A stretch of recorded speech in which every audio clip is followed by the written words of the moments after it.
hari ini kami terpelihara. Walaupun dunia dalam kesesakan ekonomi, walaupun banyak persoalan, banyak pencobaan, banyak malapetaka, tetapi Engkau yang melindungi kami, memelihara kami.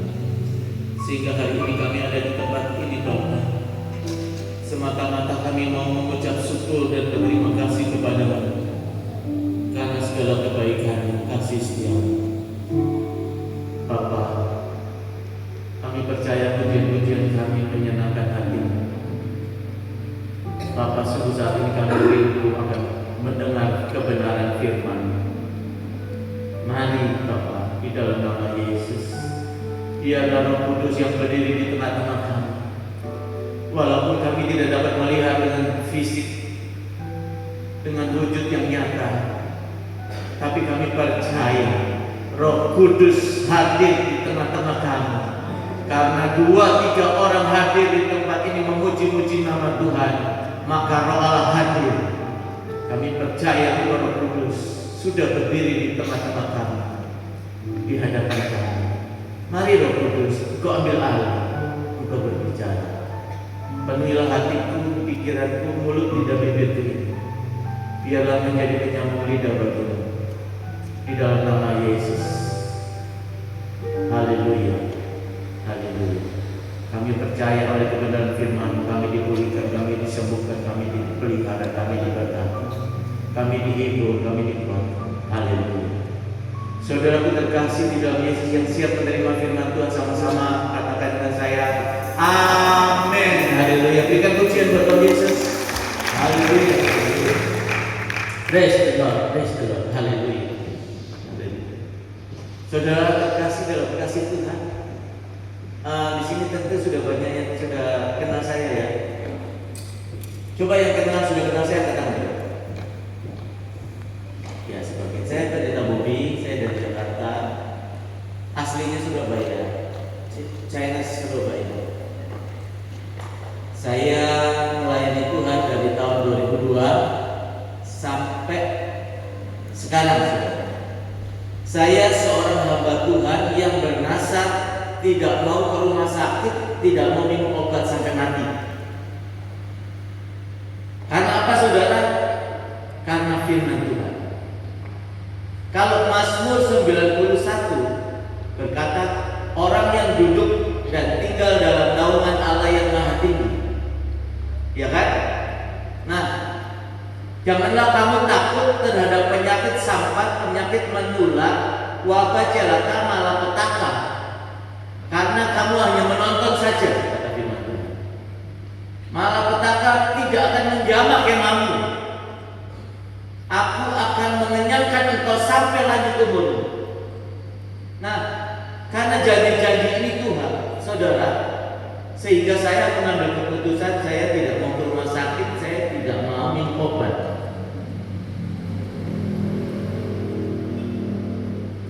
Bahwa kalau kita ini sungguh-sungguh bersekutu dengan Tuhan Yesus, tadi firman-Nya itu lihat, ku rindu selalu bersekutu denganmu, menikmati hadiratmu, biarkan Roh-Mu tinggal dalam hidupku, sungguh indah bersamamu selamanya. Jadi pastikan kita bersekutu dengan Roh Kudus. Pastikan Roh Kudus tinggal di dalam bait Allah ini, saudara. Maka saudara akan tinggal dalam kerajaan yang tak tergoncangkan. Saudara nggak tertular penyakit. Saya waktu COVID, waktu Corona, waktu flu burung, saya doain orang sakit flu burung, sakit TBC, sakit Corona, nggak pakai masker.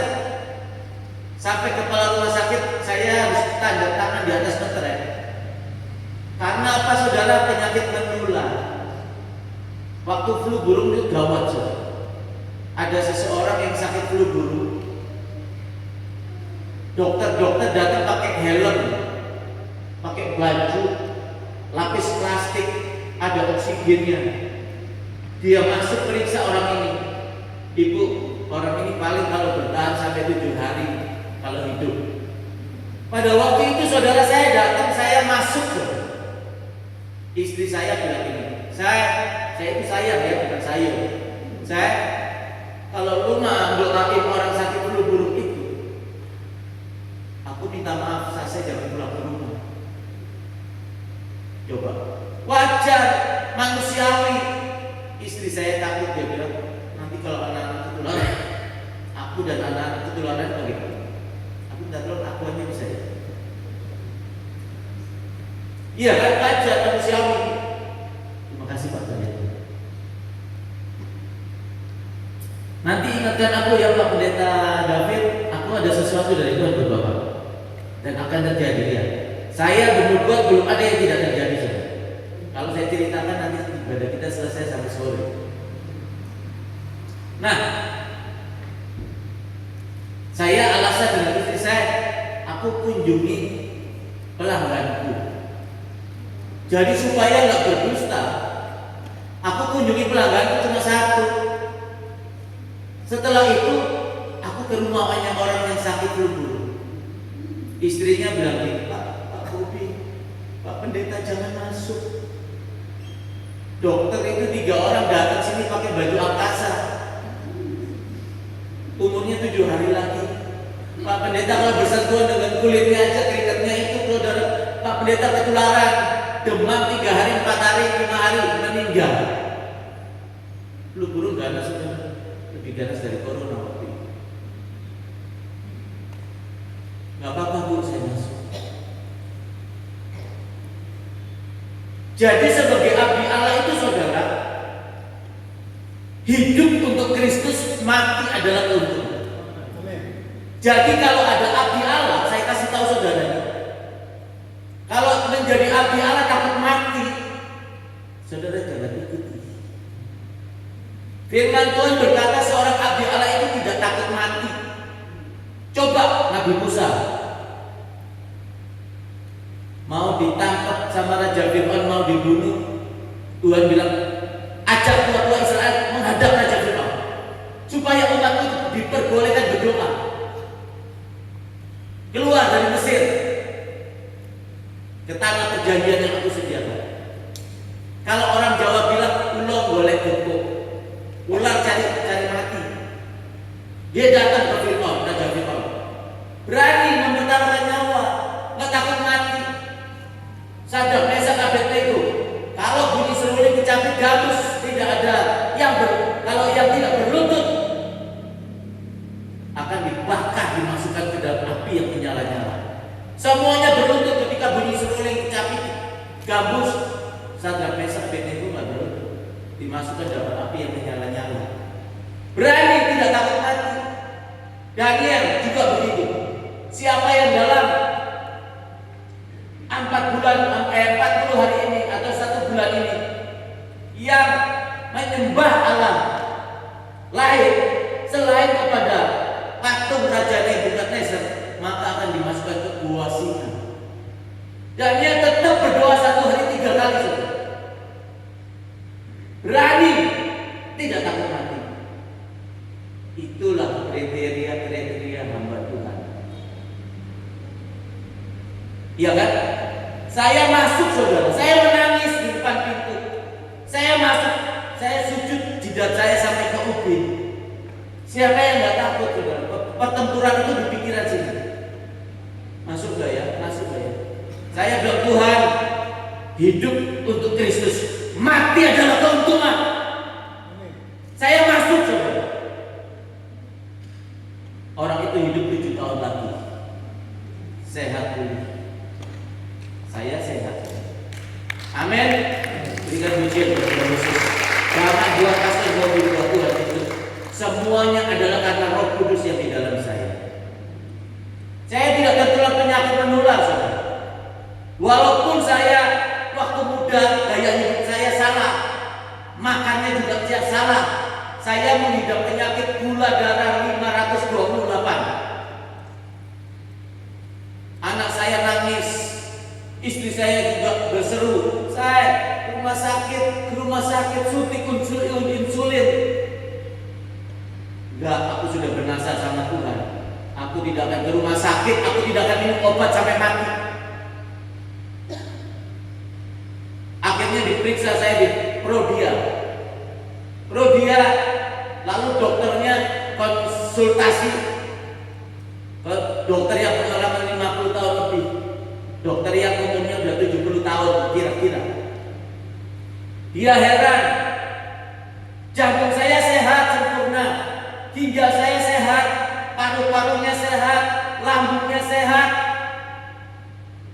matanya sehat, tangan dan kaki sehat, saya masih bisa main basket. Seminggu 2 kali, minimal 1 kali. Semuanya sehat. Dokternya bilang saya ini heran. Saya dokter sudah 50 tahun lebih. Saya kuliah di Jerman. Belum ada orang yang gula darahnya 528 tapi semuanya sempurna baik. Biasanya kena ginjalnya, biasanya lambungnya kena. Cihu saya, kokok ipar saya 378 gula darahnya. Mau ke kamar mandi jatuh bluk, bibirnya pecah, hidungnya juga luka, dirawat di rumah sakit 2 hari 3 malam, meninggal. Tetangga gula darahnya 437, gagal ginjal, cuci darah seminggu 2 kali, meninggal juga. Saya 528, semuanya sehat. Amin. Orang percaya punya kuasa menahan kekuatan musuh. Firman Tuhan berkata, kamu akan tinggal dalam kerajaan yang tak tergoncangkan. Ada sakit penyakit, kamu tidak akan terjamah penyakit. Mazmur 91 nanti di rumah dibaca ya.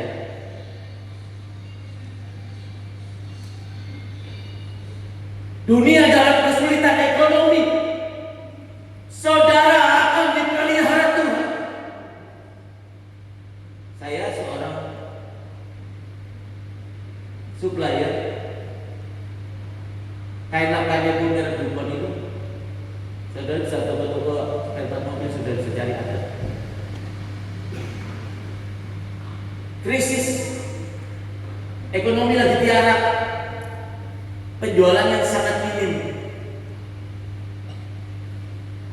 nyaris-nyaris defisit, nyaris-nyaris bangkrut, tapi Tuhan tetap pelihara saya. Amin. Saya ada di sini, saudara, ongkosnya mahal. Saya naik pesawat ke Lombok, khotbah di Lombok, di Bima, di Labuan Bajo,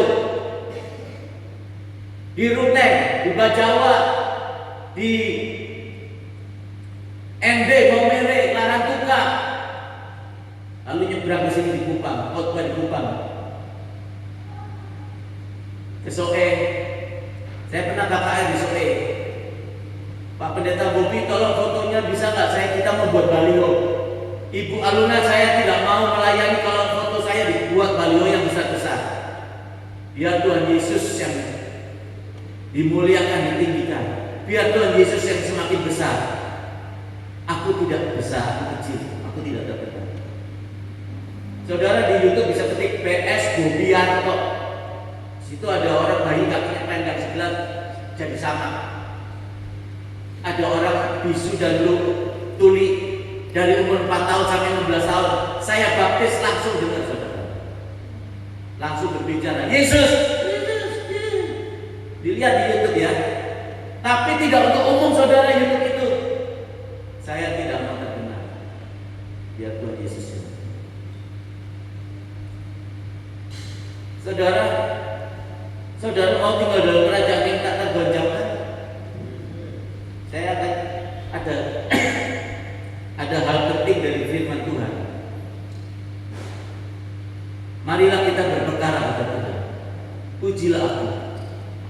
Engkau tidak dapat melihat aku. engkau tidak bisa pegang rasakan. Mana Tuhan Yesus? Mana Yahweh?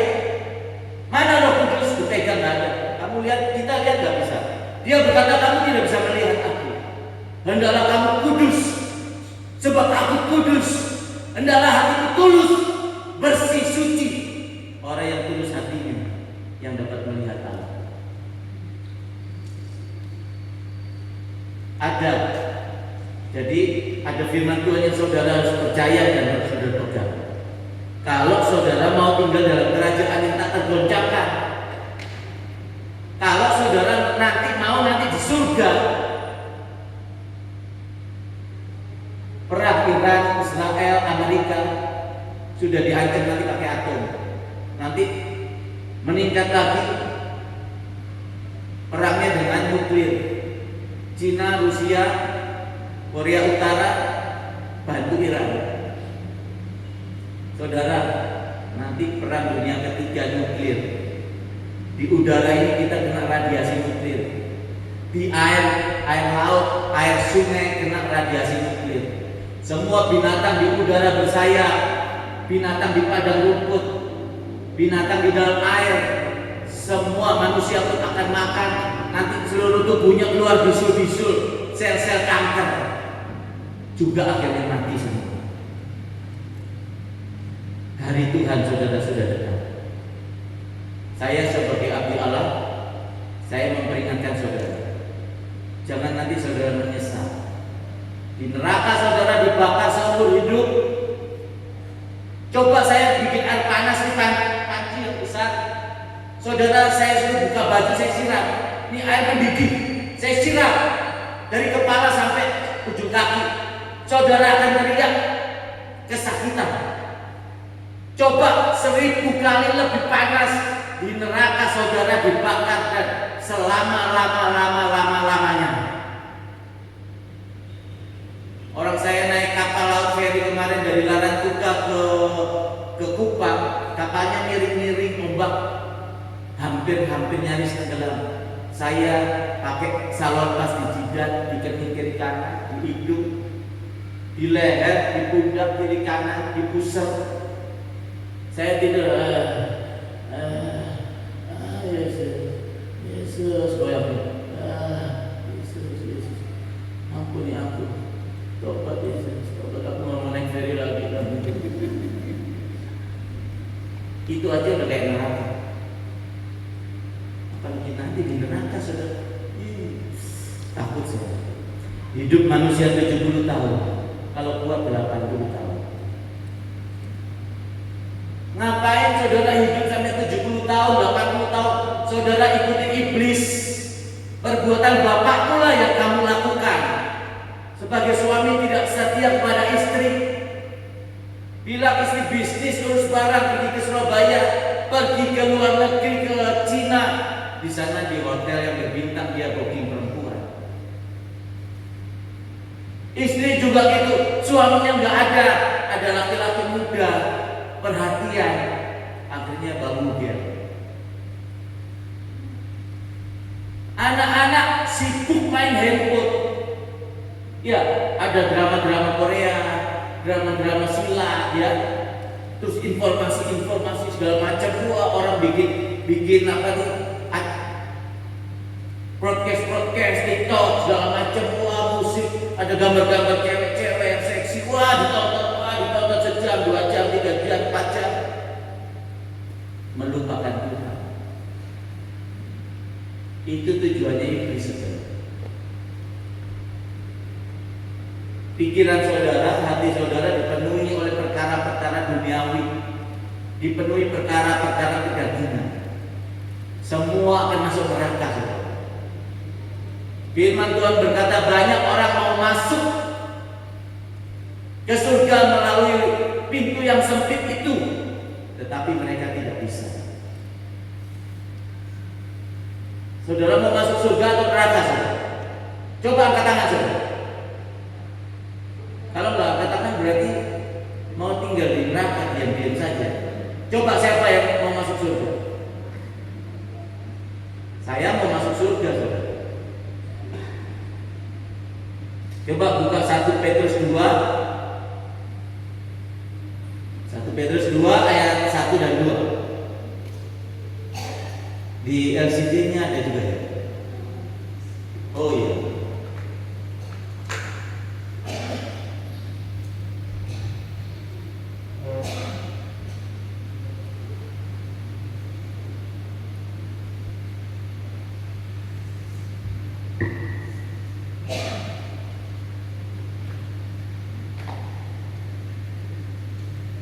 Kita baca sama-sama. Saudara, dalam hati saya baca keras ya. Karena itu, buanglah segala kejahatan, segala tipu muslihat dan segala macam kemunafikan, kedengkian dan fitnah. Ayat 2. Dan jadilah sama seperti bayi yang baru lahir, yang selalu ingin akan air susu yang murni dan yang rohani, supaya olehnya kamu bertumbuh dan beroleh keselamatan. Saudaraku terkasih dalam kasih Tuhan,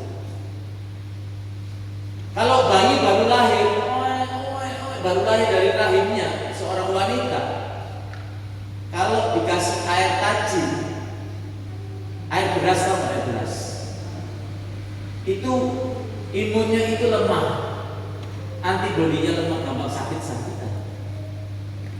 Tidak sedikit yang meninggal. Jadi bayi yang baru lahir itu perlu air susu yang murni dan yang rohani. Firman Tuhan berkata, air susu ibu itu yang murni, saudara. Ada antibodinya yang kuat, semua proteinnya, kalsiumnya, mineralnya, semua lengkap. Air susu ibu, maka bayi itu akan bertumbuh dengan sehat, gemuk.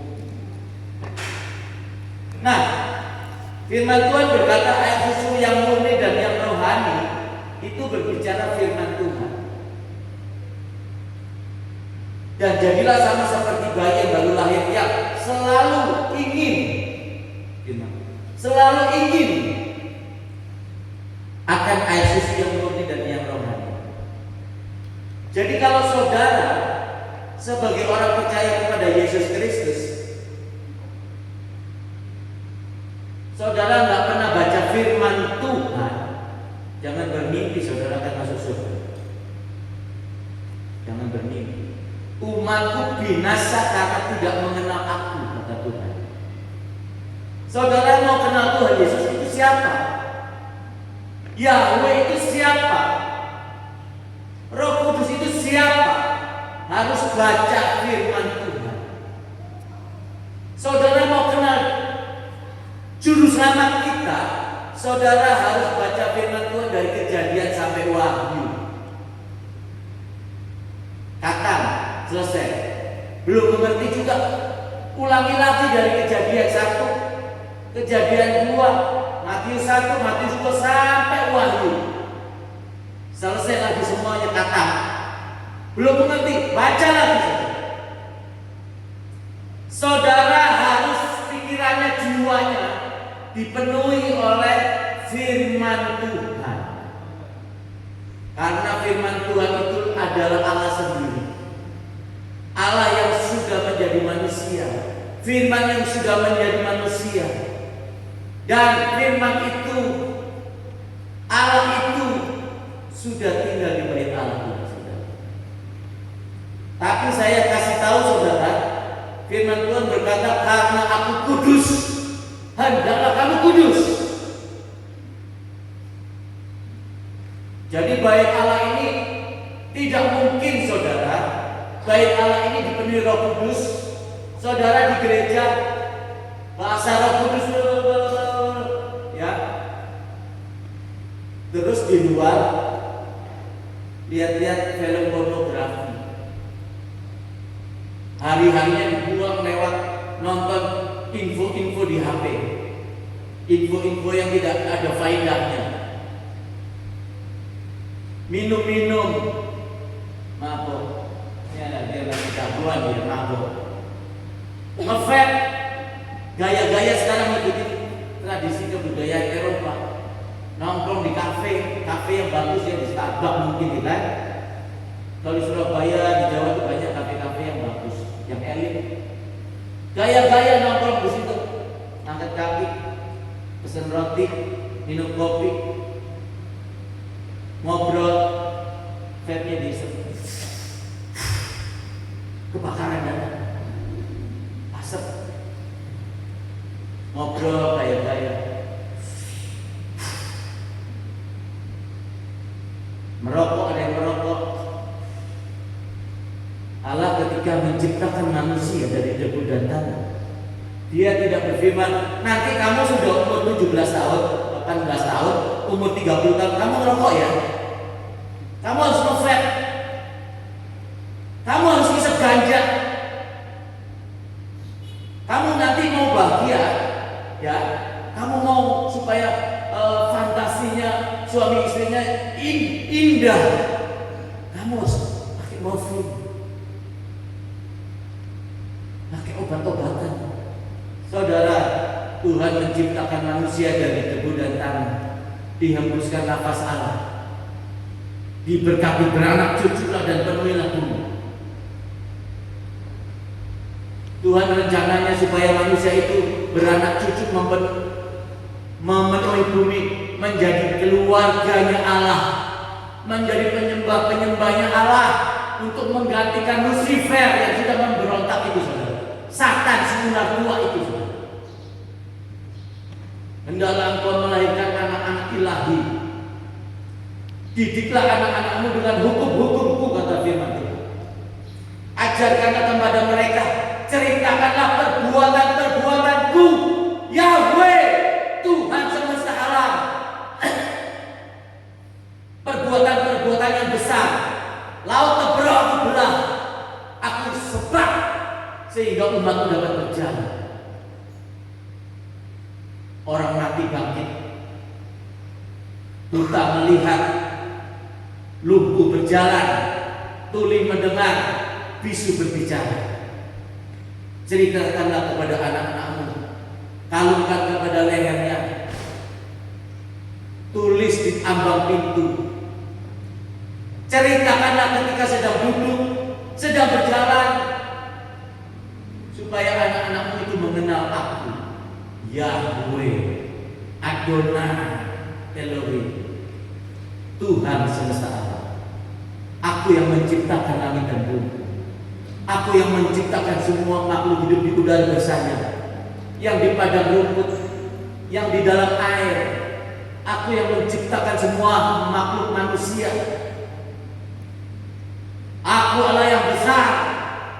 Aku Allah yang mulia. Aku Allah yang mencukupkan segala kebutuhanmu. Aku yang memelihara engkau. Aku yang memberikan kesehatan kepadamu. Aku yang memberikan damai sejahtera sukacita kepadamu. Oleh sebab itu, sembahlah aku. Hiduplah menurut peraturan-peraturan dan ketetapanku, supaya kamu bahagia. Amin. Tapi apa yang terjadi, saudara-saudara? Firman Tuhan berkata, janganlah kamu menjadi serupa dengan dunia ini, sebab dunia sudah ditetapkan Allah untuk dibinasakan. Tuhan sudah peringatkan kita jangan seperti orang-orang dunia. Orang dunia itu bagaimana, saudara? Kalau menghadapi masalah, ke diskotik, ke kafe, minum mabuk, nge-vape, pakai obat-obatan, pakai Inex, pakai morfin, ngerokok, kebun binatang disebut semua, setan jin dipanggil semua. Lo kuntilanak, setan lo. Iya, orang dunia hidupnya seperti itu. Kita jangan menjadi serupa dengan dunia.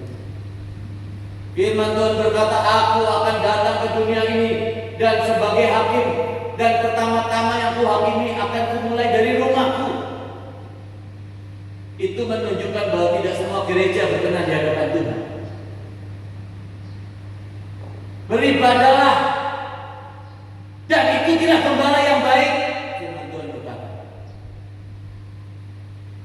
ikuti abdi Allah. Seorang abdi Allah itu rendah hati, penuh kasih, hatinya tulus, jujur, tidak motivasi, tidak membedakan ini orang kaya, telepon, pendeta bisa datang, doakan, langsung datang. Giliran janda miskin, iya sabar ya, sabar. Pelayan Tuhan di telepon sebelum datang, memandang muka, Makanya nggak usah kaget ada pendeta-pendeta besar yang jatuh, ya. Ada pendeta besar di Surabaya paling besar, kayak lapangan bola ibadahnya. Ketemu saya di Tunjungan Plaza, di kursi roda stroke. Pendeta besar gereja besar di Semarang, dia berkata, Iin Sucipto itu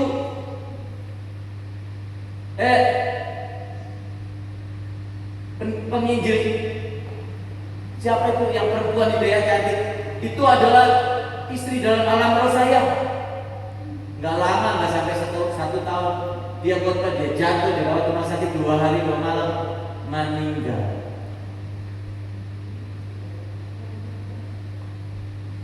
Ada pendeta terkenal, saya dibawa ke surga 2 kali, disuruh turun ke bumi membawa sebuah ilahi dengan minyak urapan.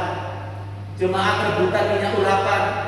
Giliran dia sendiri sakit, dia lari ke Singapura, ke rumah sakit yang nomor 1 Royal Elizabeth di Singapura. Dirawat di Singapura, nggak lama meninggal. Ada pendeta lagi, ada daging tumbuh di lidahnya, diperiksa dokter, diperiksa profesor kanker ganas, tapi masih stadium 1, dioperasi, nggak sampai 1 tahun, kankernya menjalar ke seluruh tubuh, meninggal. Ada pendeta bilang, juru selamat bukan Yesus, Yahweh.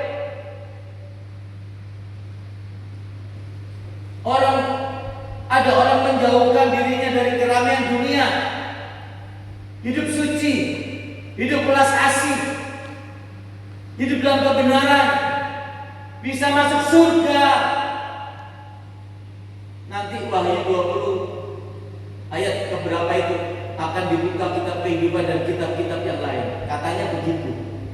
Gak sampai 1 tahun, stroke, sampai sekarang stroke. Saudara, yang menjadi pertanyaan saya, kenapa Mazmur 91 itu, janji-janji Tuhan itu tidak digenapi kepada kita orang percaya, tidak digenapi kepada hamba-hambanya, walaupun sudah menggembalakan ribuan orang. Iya kan? Ada pendeta lagi suka melucu-melucu,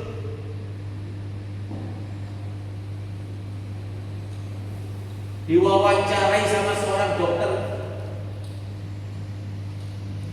Pak pendeta, bagaimana orang yang sudah murtad meninggalkan Yesus? Dia kawin cerai, main perempuan, berjudi.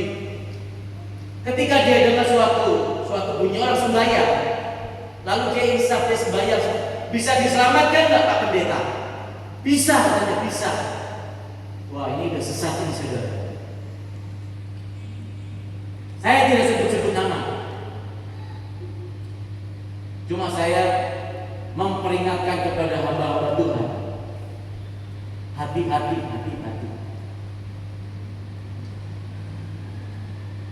Mengapa janji Tuhan itu Mazmur 91 itu tidak terjadi? Ulangan 7 ayat 12, 13, 14 berkata begini, dan akan terjadi karena engkau mendengarkan firman-Ku, hidup melakukan perintah-perintah dan ketetapan-Ku, melakukannya dengan setia, maka aku Tuhan Allahmu, aku akan memberkati engkau, aku akan melindungi engkau, penyakit sampar, penyakit menular, wabah celaka, malapetaka yang kutimpakan di tanah Mesir, sekali saja tidak akan pernah menjamahmu. Itu janji Tuhan. Kenapa kita jadi orang percaya, menjadi hamba Tuhan, sudah melayani ratusan ribu jemaat?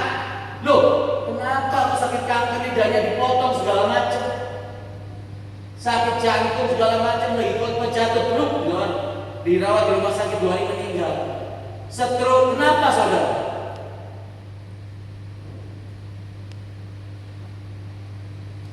Punya pengajaran-pengajaran yang sudah mulai menyimpang. Saudara, kalau tubuhnya mau sehat, saudara pergi ke rumah makan, cari rumah makan yang bersih. Betul nggak? Kalau rohmu mau sehat, Baca firman Tuhan, saudara. Baca firman Tuhan. Maka rohmu akan sehat, rohmu akan sehat, akan kuat.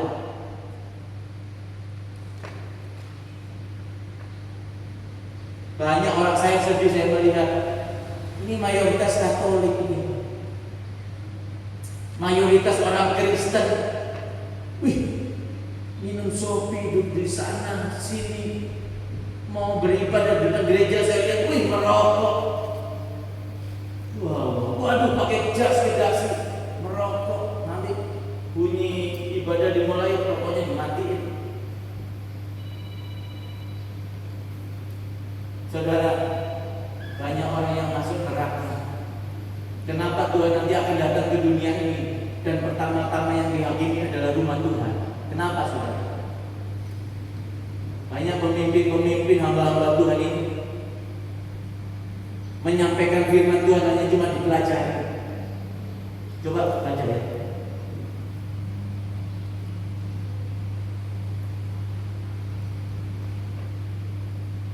Bentar. 2 Timotius 3 ayat 5. 2 Timotius 3 ayat 5. Demikian firman Tuhan. Secara lahiriah mereka menjalankan ibadah mereka. Setiap minggu memang ke gereja. Tetapi pada hakikatnya mereka memungkiri kekuatannya. Jauhilah mereka itu. Mereka minggu ibadah, tapi tidak pernah percaya firman Tuhan. Buktinya nggak percaya firman Tuhan tuh nggak pernah dibaca. Ngapain gue baca firman Tuhan? Nggak pakai firman Tuhan juga gue hidup kok. Betul. Orang Cina, orang Rusia, dan negara-negara yang lain banyak nggak percaya Tuhan Yesus. Jadi pengusaha konglomerat. Firman Tuhan bilang, hei orang kaya, celakalah engkau sebab nanti malam engkau mati. Apakah hartamu itu, kekayaan itu dapat menyelamatkan engkau? Orang-orang kaya yang seperti itu akan masuk neraka. Kita itu saudara-saudara ya, waktu Adam dan Hawa itu langsung jatuh dalam dosa, melanggar hukum Allah, itu ada dosa keturunan, ada dosa warisan.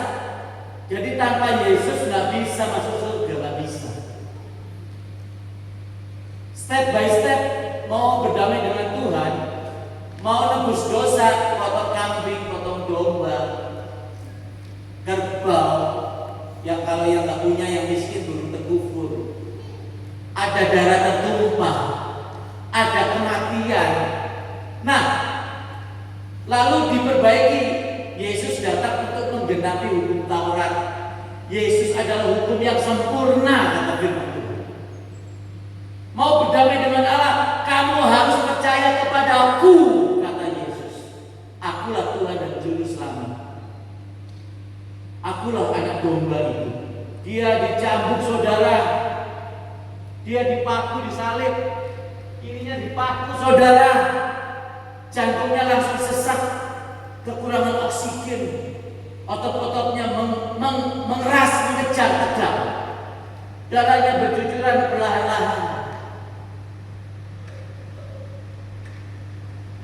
Demi apa, saudara? Karena mengasihi saudara. Ada tukang sapu di jalan, ada orang yang jual jeruk, jual alpukat di jalan, bapak-bapak tua. Ada seorang konglomerat. Tuhan Yesus tebus semuanya dengan darahnya, dengan kematiannya di kayu salib. Yesus tidak membeda-bedakan orang kaya, konglomerat, dan orang yang di pinggir jalan itu. Semuanya berharga di mata Yesus Kristus. Dia sangat mengasihi saudara. Makanya kalau ada pendeta besar, minta maaf ya, waktu di Medan ada gereja besar, saya khotbah di sana. Saya khotbah yang kedua. Yang pertama pendeta besar ini gereja yang paling besar di Medan.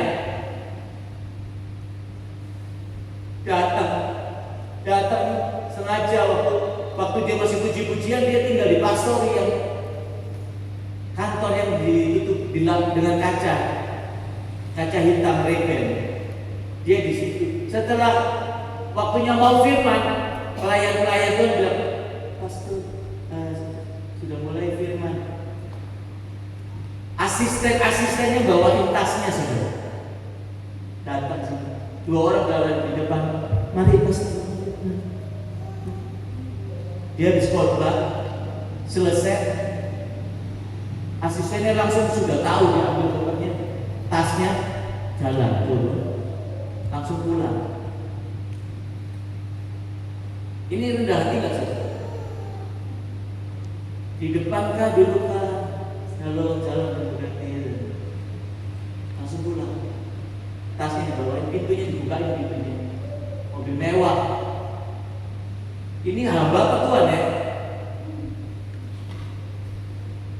Saya bingung sekarang keadaan teman-teman klien-klien dan abdi-abdi Allah sekarang ini di gereja-gereja di kota-kota besar ini Tuhan apa hamba?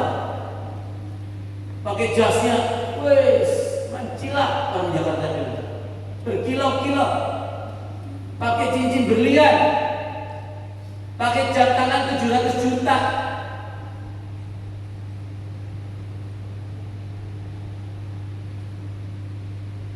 Istrinya beli tas 1,2 M.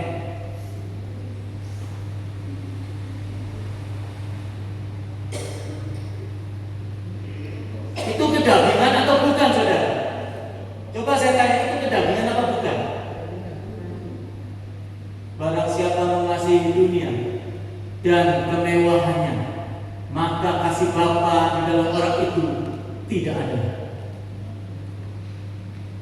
Tapi kalau nyanyi I love you Lord, I love you Lord, jemaat sedang ditelan, dimanipulasi. Mereka persembahan, mereka perpuluhan.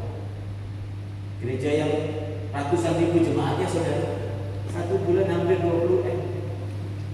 Kira-kira ini teman-teman berbicara, saya kan khotbah sudah 1000 kali lebih, dari Aceh sampai perbatasan Timor Leste sampai Papua, dari Sabang sampai Merauke saya berkhotbah sudah 1000 kali lebih.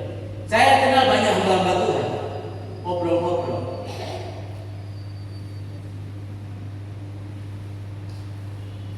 Iya kan? Makanya Tuhan Yesus bilang, aku gak kenal engkau. Tuhan, aku sudah berbuat demi namamu, mengusir setan demi namamu. Aku menumpahkan tangan pada sakit orang sembuh. Tuhan Yesus bilang, aku tidak kenal engkau. Hei, kau si pembuat kejahatan. Ada pendeta kalau dia buat penerbit tarif 45 juta. Saya khotbah di Jayapura, gerejanya besar, gereja Victory Agung, jemaatnya 1000 lebih katanya. Gerejanya besar kayak istana boneka. Habis saya khotbah, diajak makan, ibu gembalanya cerita, Pak Pendeta, beberapa bulan yang lalu yang khotbah pendeta itu loh yang selama lucu, yang badannya gemuk.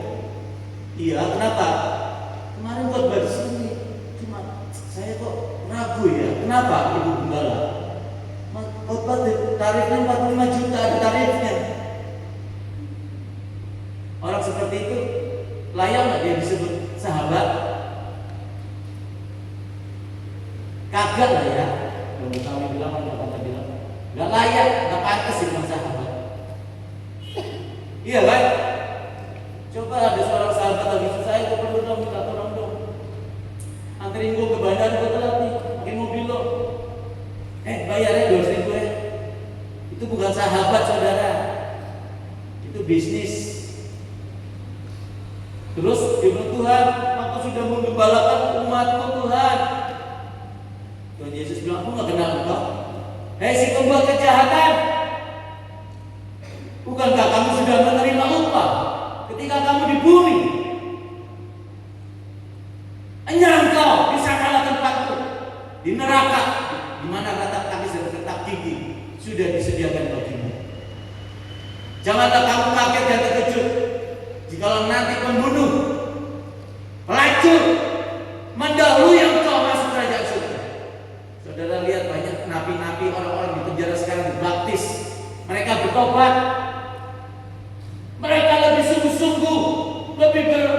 beribadah sungguh-sungguh. Saudara, jangan mau dimanipulasi. Tanda-tanda kerohanian sejati. Jangan di gereja. Wah, ini pasti masuk surga ini. Wah, rohaninya levelnya tinggi nih. Wah, ini rohaninya dewasa ini. Bukan, saudara, bukan itu tandanya. Lalu orang dijamah, jatuh, keluar, pecah-pecah. Tas pakai kaki, jatuh pecah-pecah, langsung dari bambunya terlempar. Tas, wah, ratusan orang jatuh. Saudara, itu bukan tanda kerohanian yang sejati. Tanda kerohanian sejati ketika orang dihinggapi Roh Kudus, ketika orang dipenuhi Roh Kudus, orang itu bertobat, orang itu suka baca firman Tuhan, orang itu suka berdoa, orang itu suka menyembah. Kalau hari Sabat, kuduskan hari Sabat, maka orang itu pasti ada di bait Allah dan beribadah dengan sungguh-sungguh. Berikan pujian buat Tuhan Yesus. Saatnya saudara menjadi dewasa rohani. Saatnya saudara menjadi mengerti, menjadi tahu bahwa tanda kerohanian sejati orang yang suka baca firman Tuhan, orang yang suka menyembah Tuhan, mau berdoa, hidupnya penuh kasih, hidupnya rendah hati, hidupnya jujur, tidak kikir. Jangan sesat, orang kikir tidak mendapat bagian kerajaan Allah. Banyak orang-orang kaya kikir, banyak hamba-hamba Tuhan kikir, banyak. Firman Tuhan berkata, muliakan aku dengan hartamu. Saudara diberkati Tuhan sehari atau 1 bulan penghasilannya 20 miliar. Ada yang 200 miliar 1 bulan. Muliakanlah aku dengan hartamu itu. Tuhan memberkati seseorang. Tuhan punya tujuan dan rencana. Coba aku punya anak 3. Aku bapak ya, orang kaya, usaha kaya. Penghasilanku sebulan 200 miliar. Yang ini aku kasih 10 karena yang bontot terakhir 10 triliun. Aku tinggalkan warisan ke dia. Yang satunya lagi 50 triliun. Yang satunya lagi 100 triliun. Aku pesen ya sama yang paling tua.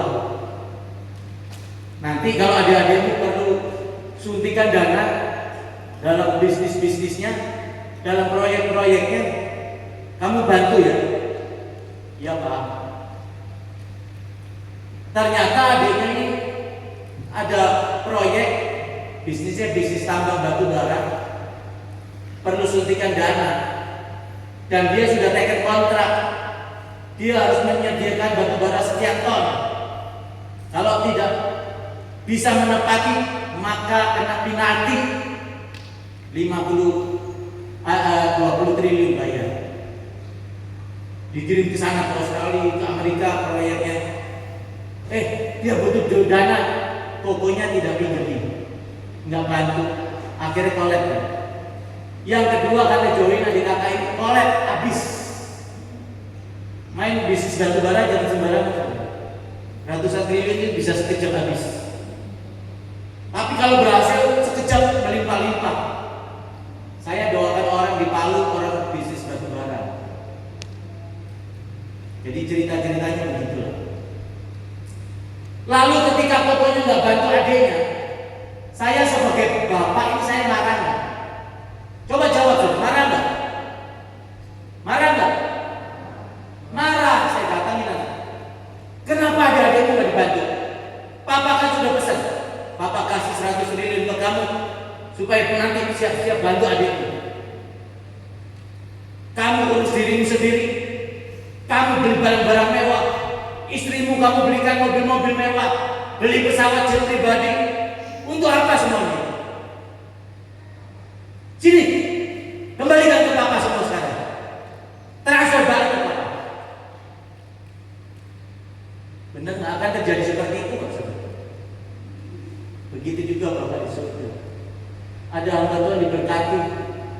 Gembalanya ratusan ribu orang datang. Persembahannya perpuluhannya hampir 20 M satu bulan. Firman Tuhan berkata, muliakanlah aku dengan hartamu. Saudara harusnya bentuk panitia, pergi ke pulau-pulau, di Pulau Sumba, Waingapu, Waikabubak, di desa-desa banyak gereja yang dari papan, banyak gereja yang masih dari tanah, lantainya nggak ada keyboard, nggak ada drum, pendetanya jualan bakso pakai gerobak, didorong pakai motor ditarik. Ada lagi satu lagi pendetanya jual ikan di pasar. Saudara, betapa sedihnya. Harusnya dibangun bentuk panitia. Saudara, di Surabaya, di Jawa Tengah, di Semarang, di Cilacap, banyak saudara gereja-gereja di kampung-kampung kecil, di desa-desa kecamatan itu gerejanya dari papan, saudara. Banyak. Sementara yang di provinsi-provinsi, yang di kabupaten, gerejanya besar-besar pakai AC. Sound systemnya wah keren. Sound systemnya aja 400 juta. Wah, lampu celak. Ini gereja apa diskotik ya? Saya ibadah. Wah, melucu terus. Saudara jangan dengar firman yang lucu-lucu. Dengar firman Tuhan yang murni, yang sejati, yang tajam seperti pedang tajam bermata dua. Memang menusuk hati, memang kita tersinggung, tapi kita akan diperbaharui oleh firman Tuhan. Kan kita akan diinsafkan, saudara, sehingga kita diselamatkan nanti di surga, saudara. Ngapain dengar firman Tuhan yang enak-enak didengar, yang lucu-lucu pada ketawa-ketawa? Oh, saya keliling seluruh Indonesia, saudara. Saya naik ferry 2 hari 2 malam ke Papua dari Jayapura ke Manokwari ke pulau-pulau kecil. Naik ferry 2 hari, campur sama binatang. Ombak kuat. Kapal ferry merintis, tahu kan? Tempat tidurnya di bawah bersusun. Gak ada kipas angin, gerah. Minta maaf, aduh baunya. Bau keringat. Bau ketek. Bisa di atas saja. Di atas di apa tuh, di pinggir-pinggir apa namanya, apa ya kalau di luar itu, di dek. Ada orang sebelah saya itu bawa ayam. Nanti kalau ayamnya kepanasan, wah debunya mana? Aduh, saya tutup sapu tangan. Ada lagi yang bawa anjing. Di sana kencing baunya, saudara, pas anginnya di sini. Waduh. Saya tidur pakai bantal, pakai ransel, jadi bantal. Kepanasan malam siang, saudara. Aduh, kaki saya yang hitam sekali. Saya tutup wajah saya pakai kaos. Kalau malam kedinginan, udah pakai hoodie, masih kedinginan, angin laut. 2 hari sampai. Terus kelaparan juga. Saya sudah manja ya, makannya yang enak-enak ya. Makan steak Abu Bakar Jakarta itu, sop buntut, iga bakar, roti Jois apa tuh dari Perancis. Enak, saudara. Sepotong gini 50.000, 48.000. Dengan bunganya, dengan pajaknya itu 55.000 sekian, 57.000 sekian segini. Enak, saudara, saya minum pakai kopi. Terus di kamar ke kantin. Dalam kue apa? Ini kue begitu ya, saudara, yang di warung-warung ya. Nggak doyan, saudara saya. Mulut saya sudah terlalu panjang. Terpaksa minum kopi pahit, minum aqua. Menderita 2 hari di ferry. Udah sampai di Depot Bank, ke pelayanan. Mau nyebrang ke pulau yang satunya lagi, tunggu 1 minggu. Saya biasa tidur di AC. tempat tidurnya empuk di rumah, enak, nyaman. Ini tinggal di apa saudara? Di pastori, di gereja pakai triplek, kipas angin kecil gitu. Gak berasa itu keringetan sebentar. Baru mandi pakai baju, baca Alkitab tidur sebentar udah keringetan lagi. Ganti baju lagi, cuci baju sendiri kayak anak mahasiswa aja di kos. Saya menderita saudara. Ada ferry jam 12 malam, wah udah senang. Jam 9 udah di pelabuhan. Nongkrong-nongkrong, minum kopi, saya khotbah. Saudara, seorang abdi Allah selalu dari mulutnya itu keluar pengajaran. Bukan cerita yang gagah. Saya traktir makan nasi kuning atau bakso, mana-mana. Saya tapi khotbah. Kapal datang saya berangkat. 2 hari lagi sampai di pulau yang berikutnya. Wah, begitu lagi ada binatang, kepanasan, waduh kasih. Mabuk laut, kayak mau muntah. Tapi saya taat satu. Tadi di sini berdiri, terus aku berlutut. Aku di sini ini untuk apa Tuhan? Aku di sini ini ngapain?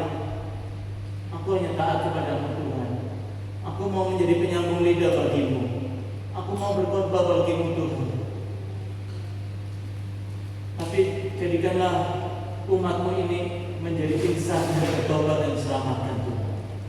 Berkati mereka Tuhan. Saya nangis saudara. Saya jauh-jauh ke sini itu apa saudara? Saya nggak dapat uang kok. Uang 10 juta, 100 juta enggak. Apakah saya dari sini, dari Lombok sampai Bima sampai Labuan Bajo, Bajawa, Ruteng, Bajawa, Maumere, Ende, Maumere, Larantuka, Kupang Soe Kefa Katambua. Apakah saya pulang ke Jakarta saya langsung beli mobil BMW?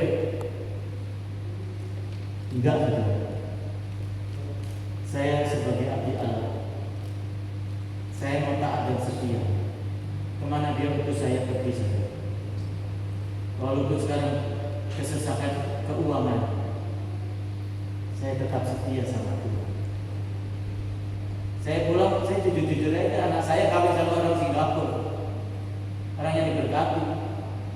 Tulis, Papa mau pulang, tapi keuangan Papa lagi tidak baik. Tiket pesawat berapa Pak? 2 juta sekian, ditransfer langsung. Anak saya yang satu lagi itu kan saya WA ya, keluarga besar. Anak saya langsung transfer, Pak, aku transfer sekian. Iya kan? Tuhan tidak kurang cara saudara untuk memberkati saudara, untuk membiayai saudara. Pastikan Roh Kudus yang tinggal di sini. Roh Kudus. Gak mungkin Roh Kudus itu berbagi kekuasaan. Di sini ada Roh Kudus, terus ada roh iri, roh benci, sakit hati. Gak mungkin. Gak mungkin. Hanya 2, Roh Kudus atau iblis. Udah itu aja. Jadi kalau ada itu bukan tanda kerohanian sejati. Saya khotbah ini bukan tanda kerohanian sejati. Tanda kerohanian sejati ketika orang dipenuhi Roh Kudus, orang itu insaf, orang itu bertobat. Tadinya suka maki-maki, sekarang nggak maki-maki. Tadinya suka tempeleng istri, sekarang nggak tempeleng istri. Tadinya ngerokok, nge-vape, minum mabuk, sekarang sudah enggak. Percuma saudara munafik. 1 Petrus 2 ayat 1 tadi, janganlah kamu jadi orang munafik. Munafik di gereja mukanya kayak malaikat, di luar kayak iblis, lebih jahat dari iblis. Rentenir segala macam. Di Jakarta sana banyak, Surabaya rentenir banyak ya.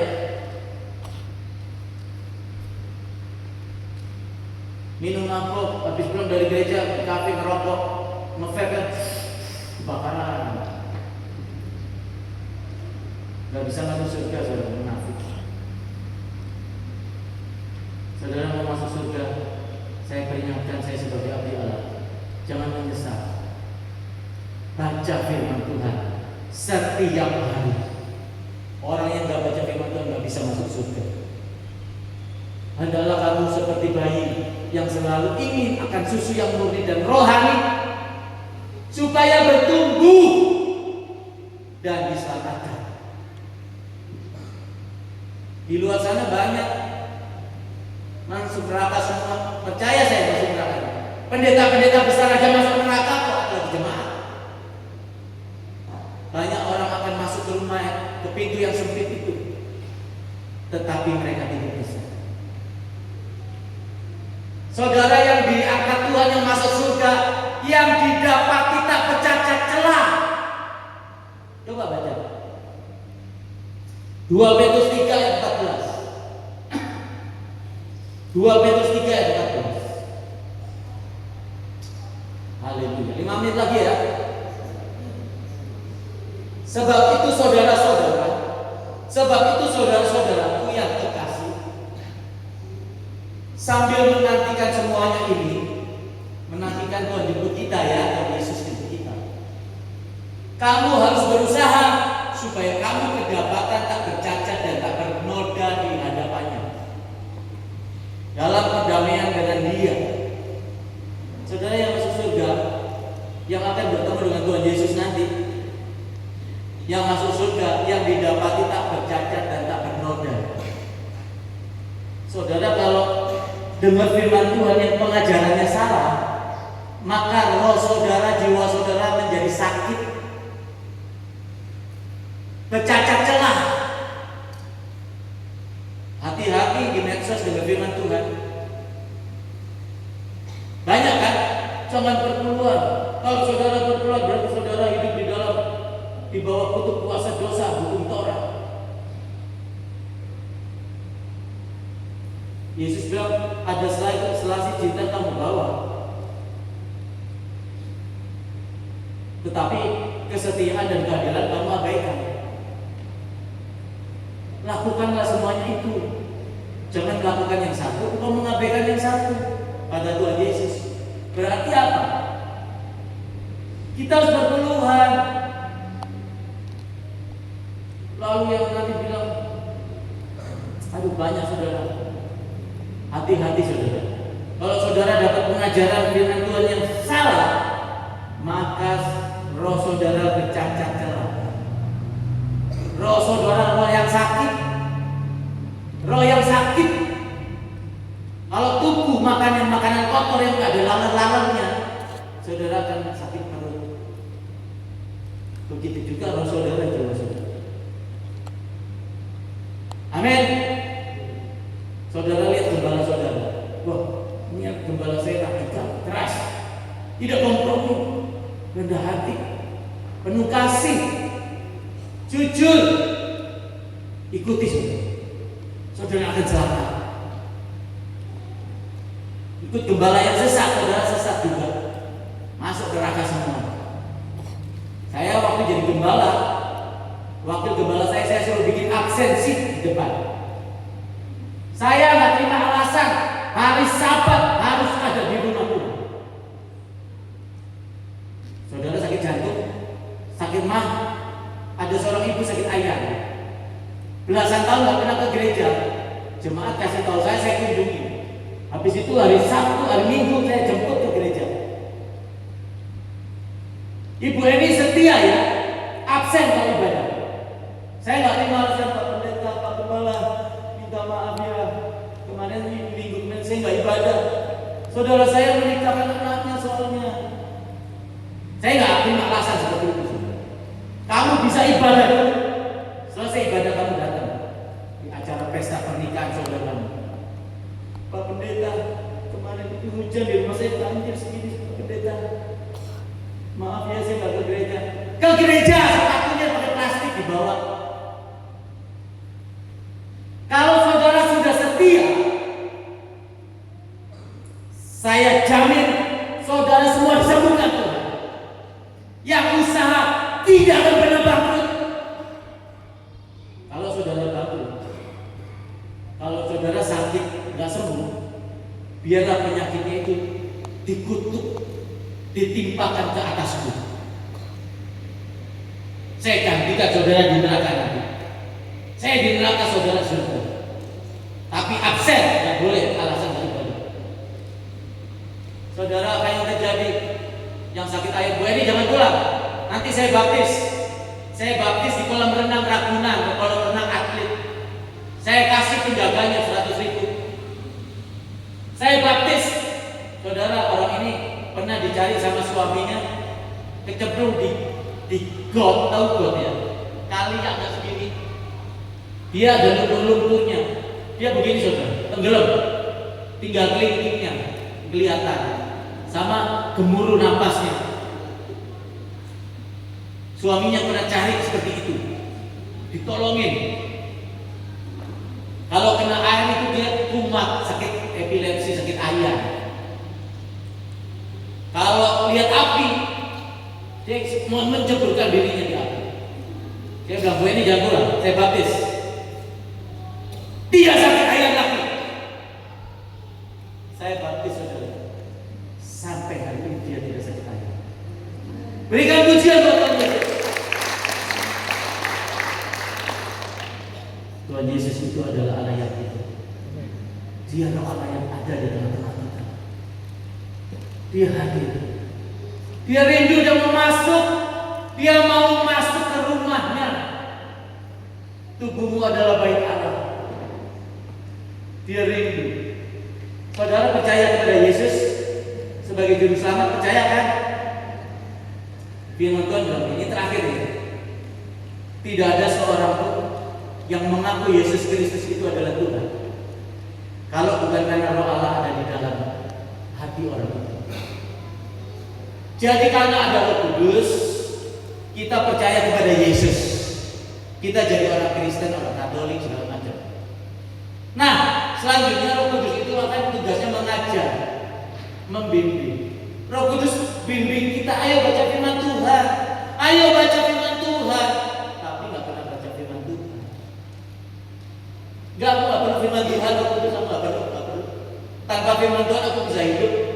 Itu sifatnya iblis, setan, sombong, merasa dia nggak perlu firman Tuhan. Tapi kalau kita mau dibimbing, selangkah. Aku mau Roh Kudus, suka baca firman Tuhan setiap hari. Makanya gak usah baca 10 ayat, 10 pasal, gak usah. Nanti bosan. Baca Matius 1 ayat 1 sampai 16. Oh ya udah. Besok Kejadian 1 ayat 1 sampai berapa? Selesai. Besoknya lagi Matius 2. Besoknya lagi Kejadian 2. Besoknya lagi Kejadian 3. Besoknya lagi Matius 3. Gitu sudah. Ngerti nggak ngerti baca ya. Nanti Roh Kudus yang membimbing, yang mengajar. Lalu satu langkah lagi diajak. Roh Kudus itu menguatkan. Duh, melayani. Udah baca firman Tuhan. Kalau saudara udah baca firman Tuhan kata, sudah menjadi kerinduan. Senang baca firman Tuhan, merenungkan Taurat Tuhan siang dan malam. Roh Kudus pasti bawa saudara akan dibawa menjadi hamba Tuhan, menjadi pelayan. Doain orang sakit, wah ini sakit nih, wah sakit TBC, wah bisa ketularan nih. Iya kan? Tapi firman Tuhan Mazmur 91 kita nggak akan tertular. Wah itu firman Tuhan, itu janji Tuhan. Aku percaya. Masuk doain orang sakit TBC di rumah sakit, nggak pakai masker, kasih firman Tuhan, doain itu sembuh, pulang. Saudara nggak akan tertular.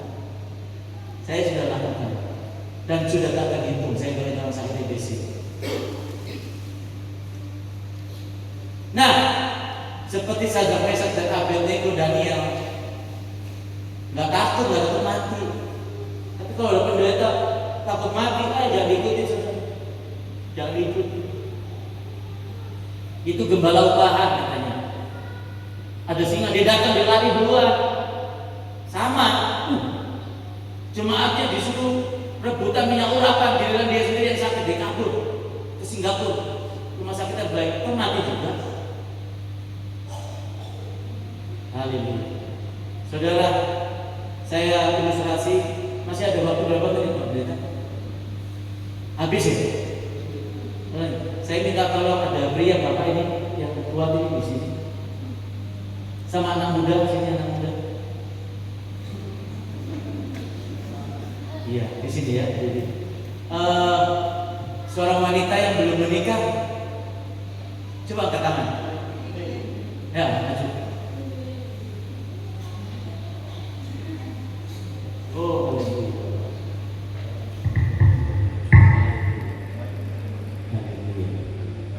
lalu Bapak yang baju coklat maju Pak. Lalu.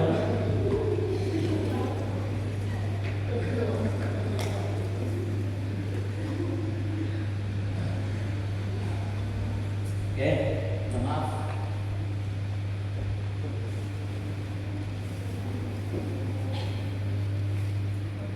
Dua 2000 tahun yang lalu penjualan budak itu, penjualan manusia itu masih halal. Ini ada seorang saudagar kaya yang laki di sini. Ya. Ingat ya, kalau budak itu kakinya diborgol, tangannya diborgol, atau begini, jalannya begini. Ya, jangan begini. Nah, ini saudagar kaya. Lalu Bapak ini penjual budak juga. Ini penjual budak, dia berteriak, saudara-saudara, aku punya 2 budak laki-laki dan perempuan. Sehat, kuat, rajin, kuat. Saya jual saudara-saudara. Ini anggap saja ya, anggap saja 50 juta saudara. Bapak ini maju sebagai saudagar penjual budak. Belinya 50 juta, bisa jual sampai 200 juta ini. Dia maju. Bapak sebagai penjual budaknya dituntun tangannya, maju di sini. Nah, Bapak ini lihat-lihat, ya, atau lihat-lihat, angkat tangannya coba. Angkat tangan. Ini kan pakai jubah ya, jubah. Nah, Bapak jangan kali ini. Pakai jubah, bajunya zaman dulu kan. Dibuka saudara. Cawatnya dibuka, dilihat, diperiksa. Ada penyakit sifilis nggak kira-kira? Penyakitan nggak? Tubuhnya semua dibuka. Wah, bersih. Nggak ada kusta. Ototnya dipegang. Wih, keras. Berarti rajin ini. Saya beli. Beli. Suratnya dikasih ke Bapak ini. Mobil aja kan ada suratnya kan? Motor kalau kita jual ya, manusia juga ada suratnya. Budak. Nih. Budak ini langsung Bapak tarik. Nunduk dong, bukan budak ini nantangin. Nah. Lalu yang satu budak. Saudara-saudara, dia tarik Bapak ini. Aku punya budak tinggal 1 wanita. Masih muda, sehat, rajin, cantik. Kalau budak itu nggak punya hak hukum, dia mau maaf ya, mau suruh temani tidur, adalah setiap tamu datang temani tidur, tamu lagi datang temani tidur, 1 hari mau berapa puluh kali itu nggak punya hak, nggak bisa nuntut secara hukum. Suruh kerja dari pagi sampai malam, tetap harus nurut. Kalau malas dicambuk, berapa? Kalau ini 100 juta. Oh, dilihat yang cantik. Oh, ini gue bisa jual di Raja Firman ini. Menteri-menterinya, wah bisa 500 juta ini. Ini cuma 100 juta, ya kan? Mak, sini maju. Bapak ini maju, dibuka ya Mak ya. Buka, angkat tangan. Kan pakai kayak jubah gitu kan? Dibuka bajunya, dilihat ada kusta enggak, kudisa enggak, bersih. Dilihat, ini telanjang bulat ini udah, cawatnya dibuka. Minta maaf dipegang-pegang buat dadanya. Kan kalau masih muda, untuk mau memuaskan tamu-tamu ya, yang calon-calon bisnisnya kan, angkat tangan dulu. Maaf, alat jagarnya dicolok penyakitannya, tahu nggak? Dia nangis, terhina, dia menderita, dia terhina. Bapaknya bilang, saya beli 100 juta ya. Lalu ketika itu ada seseorang datang, stop, saya beli perempuan ini 10 kali lipat dari penawaran bapak ini. Saya beli. Jadi kalau 100 juta berarti menjadi 1 M. Kenapa? Saya beli. Ketika saya bilang ini perempuan ini dengan kebencian begini, saya dibilang, saya lakukan, saya bayar, saya dapat sertifikatnya, lalu saya berikan, buka borgolnya, dibuka, sertifikatnya saya kasih kamu, terima. Hei wanita, pergilah. Kamu sekarang bukan budak. Kamu punya hak hukum yang sama. Pergilah. Terus wanita ini nangis berlutut. Saya sudah mau bilang di keramaian orang. Wanita ini lari-lari, Tuhan, jangan tinggalkan aku. Tuhan, jangan tinggalkan aku. Aku mau melayani Engkau, Tuhan. Aku hidupku, Tuhan. Tuhan, dia cari, dia kejar-kejar saya. Saya terima. Saudara, seperti itulah kasih Yesus kepada kita. Kita sering berbuat dosa. Kita mau tidur tidak menyembah, tidak ucapkan syukur. Bangun tidur tidak mengucap syukur. Kita juga melakukan apa yang tidak baik. Tapi Yesus tetap mengasihi saudara. Dia menebus dosa-dosa saudara. Dia disalibkan untuk saudara dan saya. Saudara, mari kita ambil keputusan. Aku mau baca firman Tuhan. Aku mau hidup menurut firman Tuhan. Sebagai ucapan syukurku kepada karena kasih. Haleluya. Saudara kembali. Berikan pujian buat Tuhan.